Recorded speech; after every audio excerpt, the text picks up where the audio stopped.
Эзэнд итгэгчид бүгд түүнийг үйл хөлөглөн бууж ирэхийг тэсэн ядан хүлээдэг. Гэтэл агуу их суйрлууд аль хэдийн ирчгээд байхад тэд яагаад эзнийг одоо болтол угтан аваагүй байна вэ? Үйл хөлөглөн бууж ирэх нь эзний эргэн ирэх цорын ганц арга зам мөн гэж үү? Тэгвэл хүний хүүгийн ирэлтийн тухай зөвнөлүүд яаж биелэх вэ? Эзэн Есүс ингэж хэлсэн. Аянга зүүнээс цахилж, баруун зүгт ч гэсэн гялавдаг шиг хүний хүүгийн ирэлтэн ч мөн тийм байх болно. Тиймээс та нар бас бэлэн бай. Хүний хүү та нарын бодоогүй цаг мөчид ирнэ.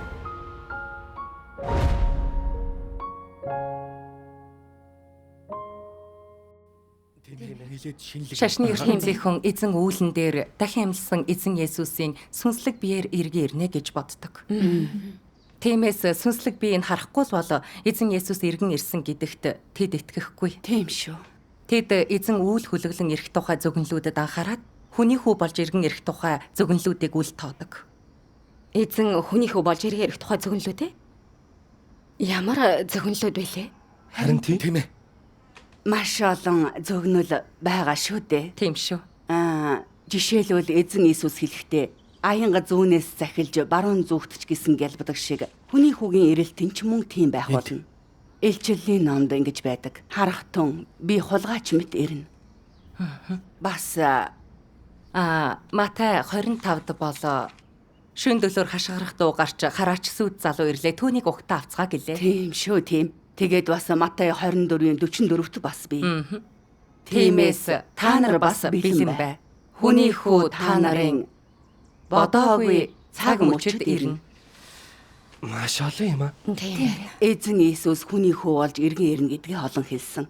Хүний хүү гэдэг нь юу гэж байгаа юм бэ? Юуг хэлж байгаа юм бол? Хүний хүү сүнслэг бие хоёрын хоорондох ялгаа нь юу юм бэ? Энд бас хулгайч мэт гэсэн байдаг. Хүний хүү нууцаар ирнэ.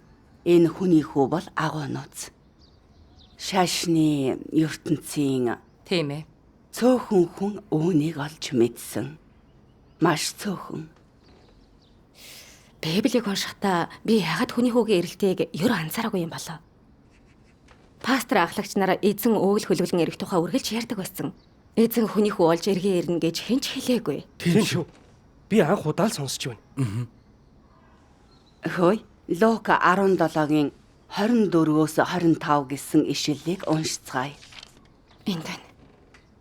Учир нь Тэнгэрийн нэг хязгаараас нөгөө хязгаар хүртэл цахилдаг аянга шиг хүний хүүч бас өөрийн өдөртөө тийхүү байх болно. Гэхдээ тэр хэлээд олон зовлон туулах ёстой бөгөөд энэ үеийнхэнд голлогдно.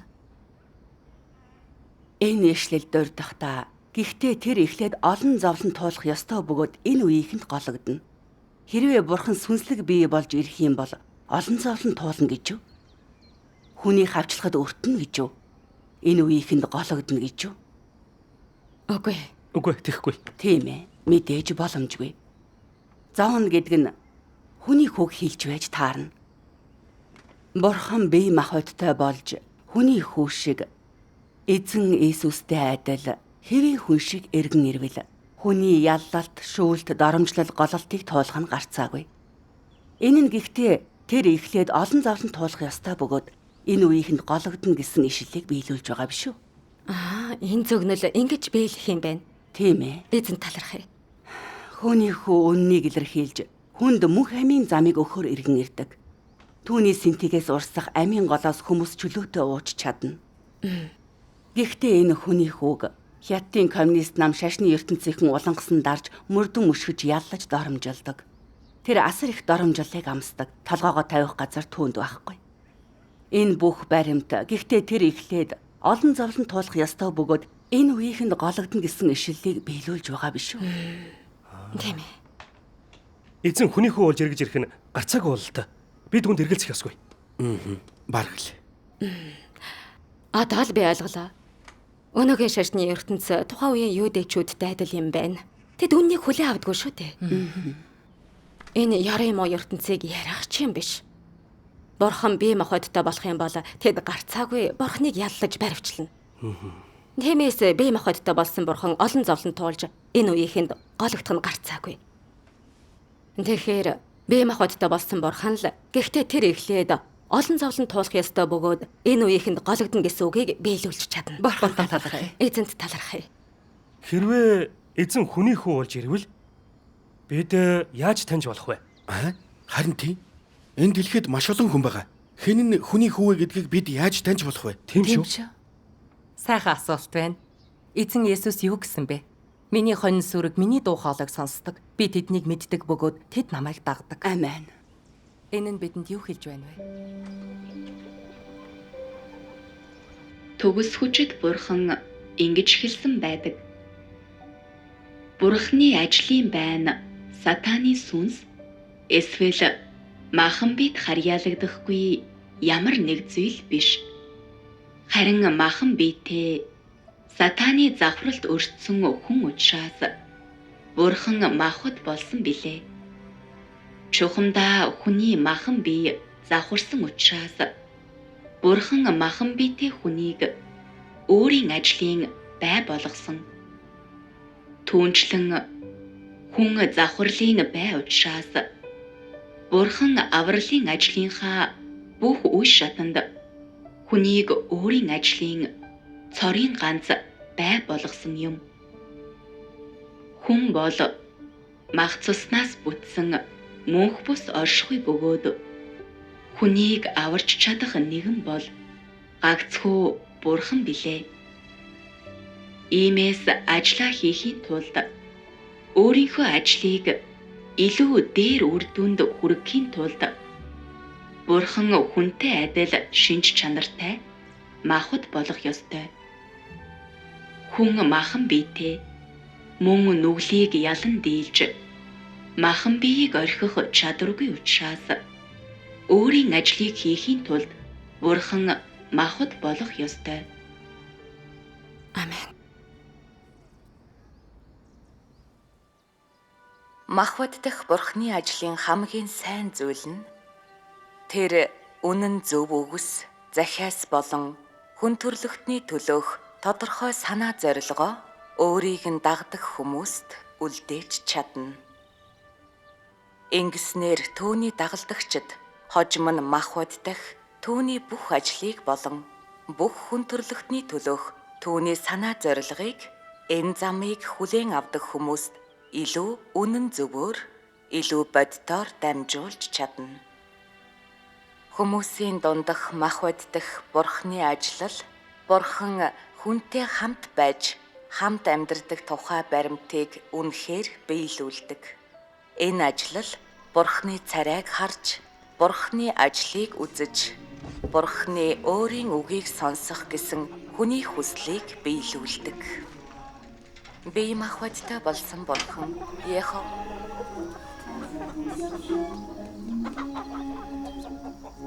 Сайн байна. Дандан. Дараа сар шашны сургуульд явж эхлэхэд бэлэн үү? Бараг л бэлэн. Санаа зовлтгүй. Ээж ирлээ. Хөөе. Хүрээ дэрв үү? Аав дахиад л үгэлж байлаа. Шашны сургуульд сурахдаа теологи судлахад л анхаарч болохгүй шүү. Сэрэмжтэй байж эзнийг ирэхэд угтаа авахын тулд дэнлүүний тас бэлдэх хэрэгтэй. За, сайн байна. Ээж чинь зөв шүү. Эзний эргэ ирэлтийг угтаа авах нь том үйл явдал. Бид эзнийг угтан авбал асар баяр баясгалангийн шалтгаан болно. За. Тийм шүү. Шавган. Бид яаж эзний эргэ ирэлтийг угтаа авах ёстой вэ? Эзэн яаж бож ирэх вэ? Мэдээж үйл хөлөглөн ирнэ. Эзэн тэгж ирнэ гэж би итгэдэг. Бид сонор сэрэмжтэй хүлээж байгаа цагт эзэн гарцаагүй биднийг авахар ирнэ.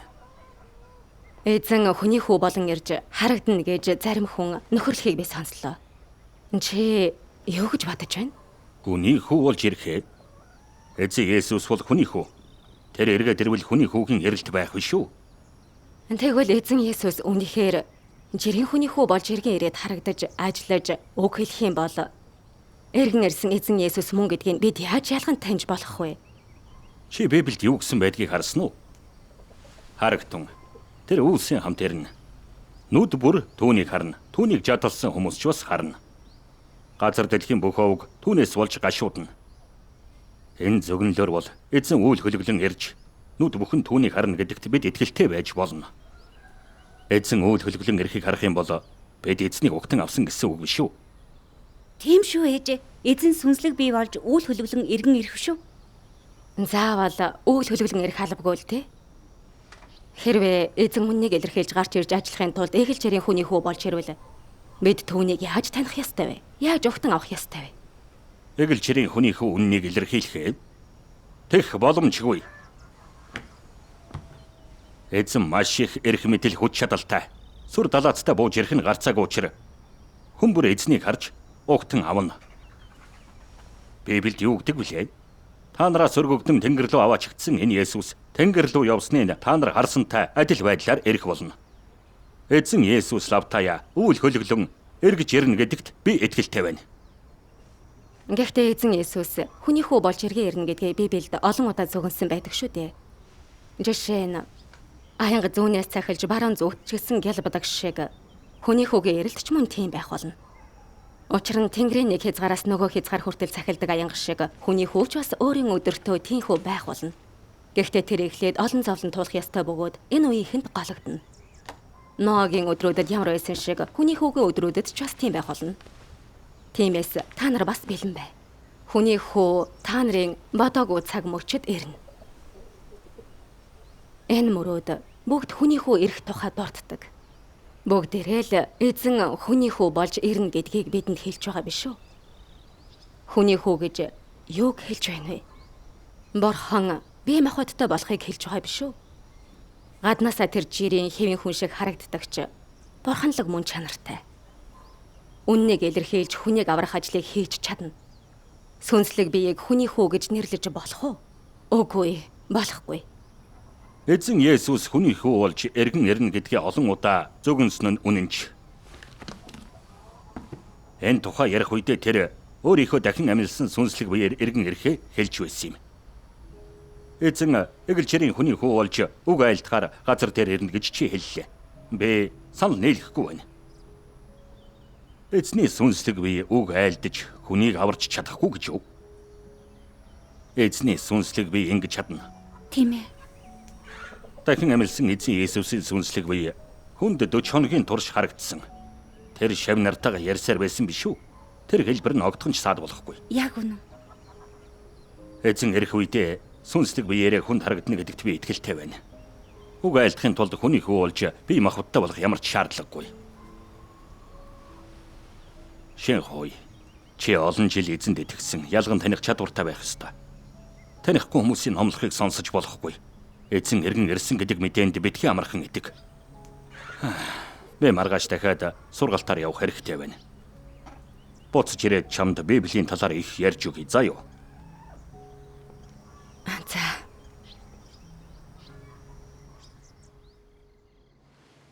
Эзэн хүний хүү болж иргэн ирэх үү эсвэл сүнслэг бий болж иргэн ирэх үү гэдэг нь хэний ч нэвт харж чаддаггүй агуу нууц юм. Тийм шүү. Эзэн Есүс ингэж зөвгөнсөн. Миний хонин сүрэг миний дуу хоолойг сонсдог. Би тэднийг мэддэг бөгөөд тэд намайг дагдаг. Амен. Бодоод үзтээ. Хэрвээ эзэн сүнслэг бий болж ирээд хүмүүст харагдвал эзэн мөн гэдгийг таних тулд тэд эзний дуу хоолойг сонсох шаардлагатай юу? Үгүй. Тийм дээ. Бас эзний сүнслэг бий гинэт өмнө чинь гараад ирвэл чамд ямар санагдах вэ? Бурханд ойртож очиж зүрхлэх үү? Бурханд итгэл хүлээлгэж чадах уу? Бурхны талаар үзэл тээж зүрхлэх үү? Бурхныг эсэргүүцэж зүрхлэх үү? Үгүй. Тийм шүү. Тэгвэл эзний сүнслэг бий хүнийг аврахын тулд яаж ажиллаж чадах юм бэ? Төгс хүчит Бурхны үг энэ үннийг маш тодорхой тайлбарлсан. Юу гэж хэлснийг сонсцгоё. За. Төгс хүчит Бурхан ингэж хэлсэн байдаг. Бурхан хүнийг аврахдаа сүнсний арга барил, сүнсний ялгамж чанарыг шууд ашиглан хийдэггүй. Учир нь хүн түүний сүнсэнд хүрч чадахгүй, харж чадахгүй, мөн ойртож чадахгүй. Хэрвээ тэр сүнс байдлаар хүнийг шууд аврахаар оролцсон бол хүн түүний авралыг хүртэж чадахгүй байх байлаа. Хэрвээ Бурхан бүтээгдсэн хүний гадна төрхийг өмсөөгүй бол хүний хувьд энэ авралыг хүртэх ямар ч аргагүй байх байв. Учир нь хинч Яховагийн үлэнд дөхөн очиж хүн түүнд ойртох ямар ч аргагүй байдаг.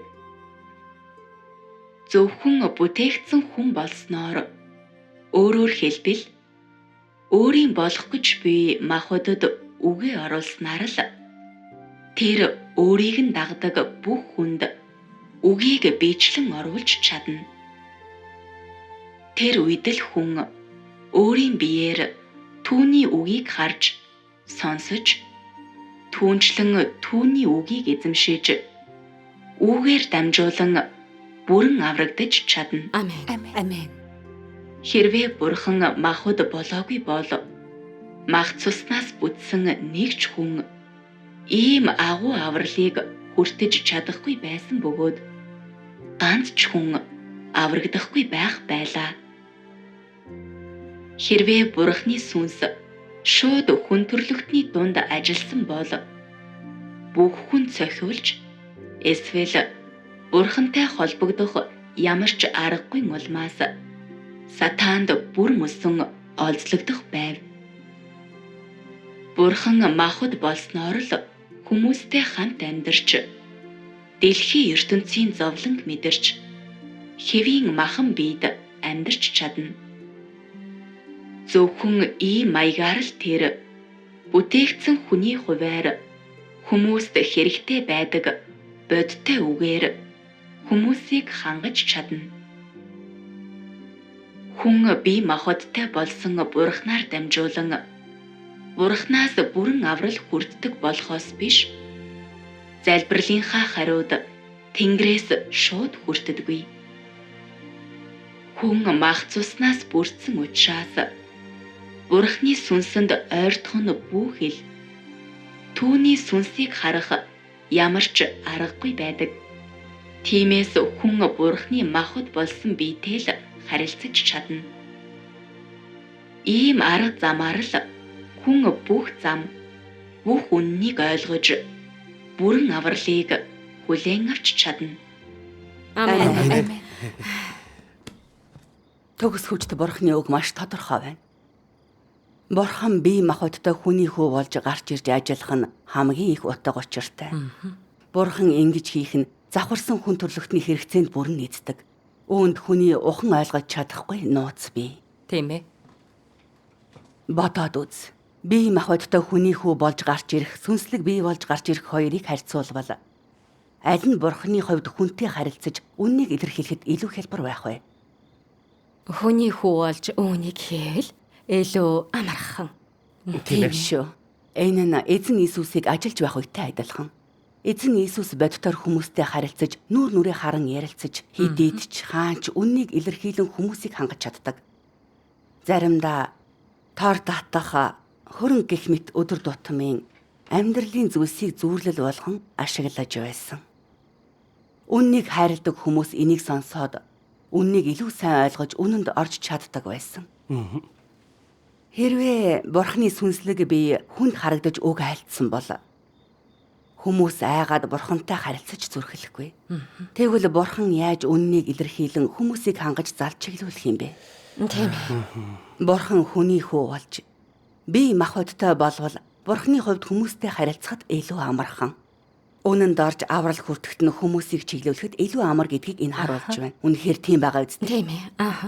Тэгдэг шүү дээ. Тийм ээ. Гэхдээ Бурханы сүнслэг бие бас үннийг илэрхийлж хүмүүстэй ярьж харилцаж чадна. Хуулийн ирэх үед Бурханы сүнс гарч ирж хүмүүстэй ярьж байсан ч хаяал тэгж байсан. Тийм ээ. Гэхдээ Бурхан эцсийн өдрүүдийн шүүлтийн ажлыг хийхийн тулд олон үннийг илэрхийлэх ёстой. Хүнийг аврахын тулд маш олон үг хэлэх ёстой. Тиймээс Бурханы сүнслэг биеийн хувьд үг хэлж эцсийн өдрүүдийн ажлыг хийхэд тохиромжгүй. Хүний хүү болж бие махбодтой болсноор л Бурхан хүмүүстэй цуг амьдарч чадна. Тэгж байж л хүн Бурхантай амархан харилцаж Бурханд ойртож чадна. Энэ нь үннийг ойлгоход нь хүмүүст илүү тустай. Тийм ээ. Үүний зэрэгцээ энэ нь хүмүүсийн үзэл, төсөөлөл, завхарсан зан чанарыг илчилдэг. Ингэснээр Бурхан хүний завхарсан мөн чанарт үндэслэн хүний завхарлыг шийдвэрлэхийн тулд үннийг илэрхийлж сатааны иргэшээлээс хүнийг аварч чадна. Тийм шүү. Бурхан үннийг илэрхийлж хүнийг аврах ажлыг хийхийн тулд хүний хүү болж бие махбодтой болох нь хүний үзэл төсөөлтөд огт нийцдэггүй. Хүний үзэл төсөөллөөс давдгийн байна. Яг үнэн. Яагаад гэвэл энэ хүний хүү дэндүү хэвийн эгэлж ирээ. Гаднаасаа бол түүнд Бурханы ямар ч ул мөр байхгүй.